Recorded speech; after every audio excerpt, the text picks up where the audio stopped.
जसपुर की राजनीति में आजकल घमासान मचा हुआ है, घमासान मचा है गढ़ी नेगी चुनाव से, घमासान मच गया है विनय रोहेला वर्सेस सिंगल वर्सेस आदेश चौहान। लेकिन इन सब में एक व्यक्तित्व ऐसा है जो पूरी जसपुर की राजनीति में चर्चा का बिंदु बना हुआ है, वो है चन्नी साहब। चन्नी साहब, मुझे लग रहा है चेहरे की खुशी बता रही है कि राजनीति सब पढ़ लिख रहे हैं और आपको भविष्य का कुछ पता है, वो बता दीजिए ना जनता को। देखिए, ऐसा है कि जसपुर की जनता 27 साल में बहुत तेज समझदार हो चुकी है और ये सब राजनीतिक खेल जो है वो समझ रही है और आने वाले समय जसपुर की बेहतरी के लिए कदम बढ़ रहे हैं। गढ़ी नेगी में अभिषेक सुखीजा जीते, बाटला जी को यानी भाजपा को हार मिली, केंद्र बिंदु में रहे चन्नी साहब उनकी हार का कारण बने। देखिए, तो क्या भाजपा छोड़ दी आपने? भाजपा भारतीय जनता पार्टी बहुत बड़ी पार्टी है, तो कुनवा बड़ा होता है तो क्योंकि जो है दिक्कतें होती हैं, कोई नहीं, समावेश की कोशिश कर रहे हैं। वो भी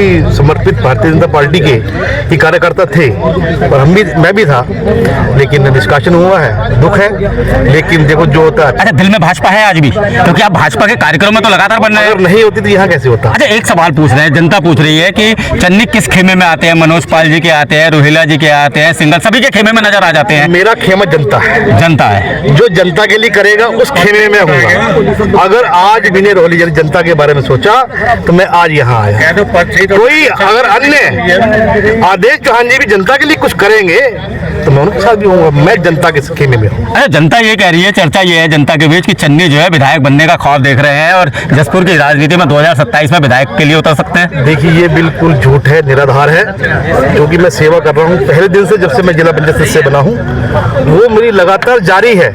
अब लोग किस दृष्टि से देखते हैं उनकी दृष्टि है, लेकिन मैं सेवा कर रहा हूँ, सेवा करता रहूंगा। ऐसे आरोप प्रत्यारोप लगते रहेंगे, लेकिन मैं हटने वाला नहीं।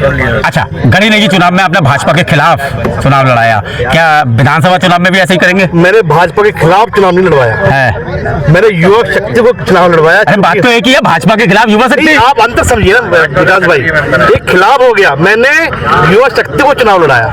मैंने खिलाफत, अगर आप एक बयान भी बताइए मुझे कि भारतीय जनता पार्टी के खिलाफ दिया, नहीं दिया, आप साबित नहीं कर सकते। इसलिए मैंने भारतीय जनता पार्टी के खिलाफ चुनाव नहीं लड़ाया, मैंने युवा शक्ति को चुनाव लड़वाया, अपनी टीम को चुनाव लड़वाया। आपने फेसबुक पे एक पोस्ट डाली थी चुनाव के दौरान, 24 घंटे बाद आखिर घर पहुंच गया हूँ, क्या मामला था वो? वो भी एक संघर्ष था 24 घंटे का, जिसमें 24 घंटे में 1440 मिनट होते हैं, तो संघर्ष था।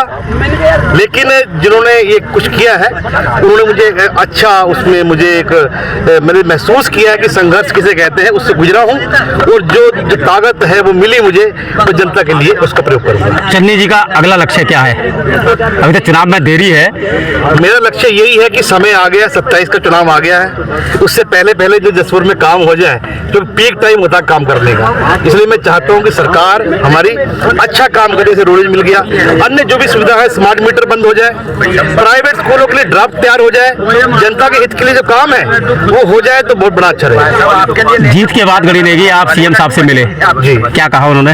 आशीर्वाद दिया, आशीर्वाद दिया, आशीर्वाद दिया। चरणजीत सिंह चन्नी हैं, जिला पंचायत सदस्य हैं और साफ कह रहे हैं कि राजनीति इस समय जिस करवट बैठ रही है बैठने दीजिए, मैं तो जनता की सुनूंगा और 2027 में जनता के साथ ही खड़ा मिलूंगा। सिटी न्यूज़ काशीपुर से अपने सहयोगी रिंकू रासिम के साथ में विकास।